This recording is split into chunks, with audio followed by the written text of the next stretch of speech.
Israel kembali menjadi sasaran serangan rudal Iran pada hari Minggu. Militer Israel menyebut berhasil mencegat gelombang besar rudal dari Iran, namun beberapa proyektil dilaporkan jatuh di area terbuka.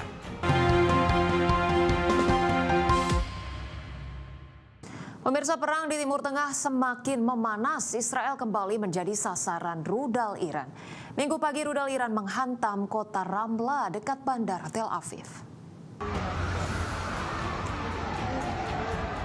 Israel kembali menjadi sasaran serangan rudal Iran pada hari Minggu. Militer Israel menyebut berhasil mencegat gelombang besar rudal dari Iran, namun beberapa proyektil dilaporkan jatuh di area terbuka. Hasilnya pecahan dari sistem pencegat rudal jatuh di kota Ramla yang berada di wilayah tengah Israel hingga memicu kebakaran. Belum ada laporan korban jiwa, namun api berkobar hebat di tengah kota.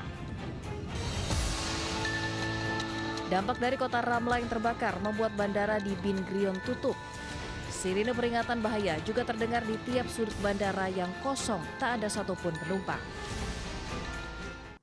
Pemirsa, Kadin Indonesia mengingatkan pelaku usaha untuk bersikap waspada terhadap eskalasi konflik yang berkepanjangan di Timur Tengah.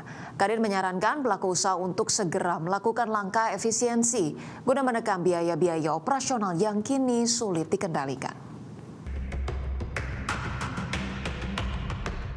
Kamar Dagang dan Industri atau Kadin Indonesia mengingatkan pelaku usaha untuk bersikap waspada terhadap eskalasi konflik yang berkepanjangan di Timur Tengah dan dipastikan akan berdampak pada sektor energi, terutama terkait fluktuasi harga minyak dunia.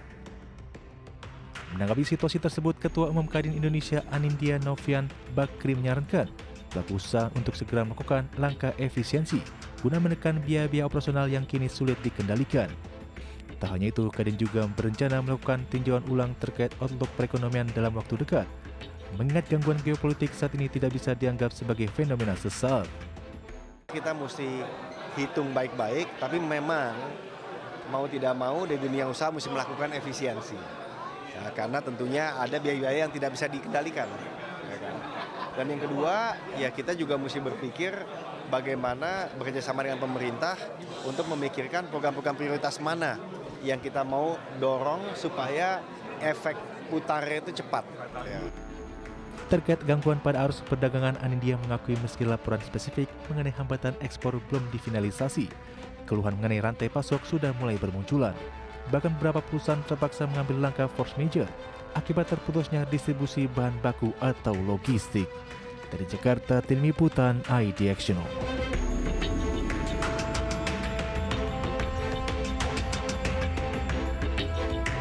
Ya, pemirsa, terima kasih Anda masih bersama kami. Kita ke informasi terkait Indonesia dan Jepang resmi menandatangani Memorandum of Cooperation atau MOC untuk pengembangan mineral kritis dan energi nuklir.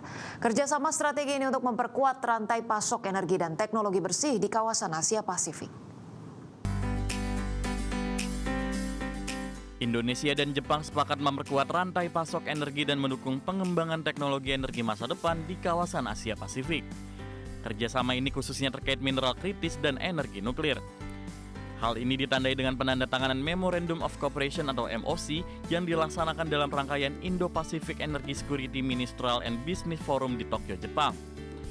Menteri Energi dan Sumber Daya Mineral Bahlil Lahadalia dalam keterangan resminya mengatakan mineral kritis dan teknologi energi maju kini semakin dipandang sebagai komponen strategis dalam mendukung pencapaian target emisi nol bersih. Selain itu, kerjasama ini diharapkan dapat memperkuat sistem energi yang lebih terintegrasi, tangguh, dan berkelanjutan. Untuk sektor mineral kritis, kerjasama ini diarahkan pada penguatan rantai pasok global agar lebih aman dan andal. Kolaborasi tersebut menurut Bahlil diharapkan dapat mendukung pengembangan teknologi energi bersih melalui pemanfaatan sumber daya mineral strategis yang dimiliki Indonesia. Sementara itu, kerjasama di bidang energi nuklir difokuskan pada pengembangan dan pemanfaatan teknologi dengan tetap mengedepankan standar keselamatan yang tinggi.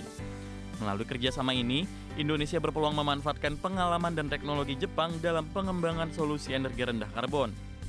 Dalam menjaga ketahanan energi dan keberlanjutan pasokan, Indonesia berkomitmen mendorong upaya pengamanan cadangan energi secara strategis untuk mengantisipasi situasi geopolitik dan ketidakpastian global untuk setiap negara saling memperkuat kolaborasi. Dari Jakarta, IDX Channel.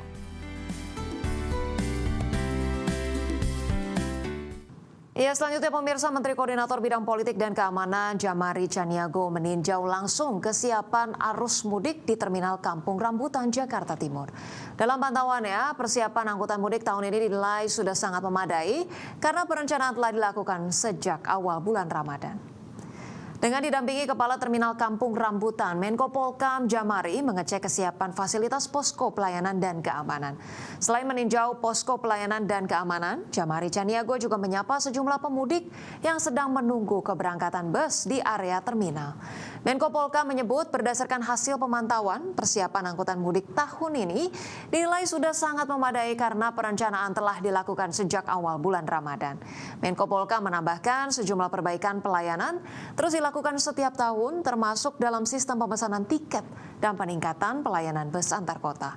Sementara itu pada H-6 jumlah penumpang tercatat mencapai lebih dari 2.700 orang dengan sejumlah tujuan favorit seperti Palembang, Surabaya, Malang, Cilacap, Wonosobo hingga sejumlah kota di Jawa Barat.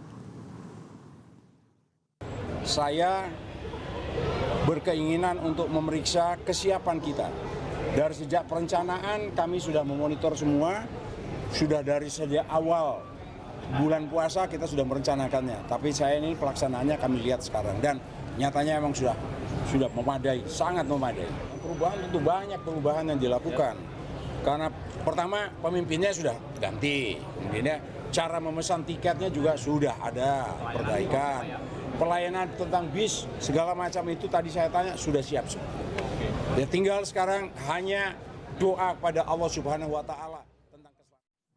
Pemirsa, pemimpin spiritual tertinggi Iran, Mojtaba Khamenei, mengancam akan terus menutup jalur pelayaran Selat Hormuz. Ancaman tersebut dikemukakan oleh Mojtaba usai Presiden Amerika Serikat Donald Trump mengatakan akan mencegah Iran untuk memiliki senjata nuklir. Pemimpin tertinggi baru Iran Mojtaba Khamenei mengancam akan tetap menutup Selat Hormuz dan membuka medan pertempuran baru jika Amerika Serikat dan Israel terus melancarkan serangan. Dalam pernyataan publik pertamanya sejak menggantikan sang ayah, Mojtaba Khamenei mengatakan bahwa Iran akan berupaya memastikan jalur laut strategis bagi pasokan minyak dan gas dari Timur Tengah itu tetap efektif tertutup.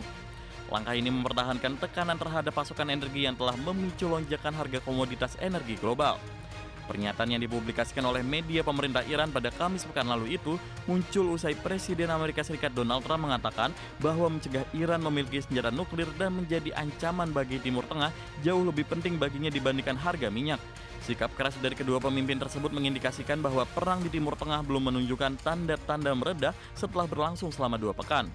Akibat konflik geopolitik di Timur Tengah, Selat Hormuz yang merupakan jalur pelayaran yang dilalui sekitar 20% pasokan minyak dan gas alam dunia praktis tidak dapat dilalui sejak awal pecahnya perang antara Amerika Serikat, Israel, dan Iran.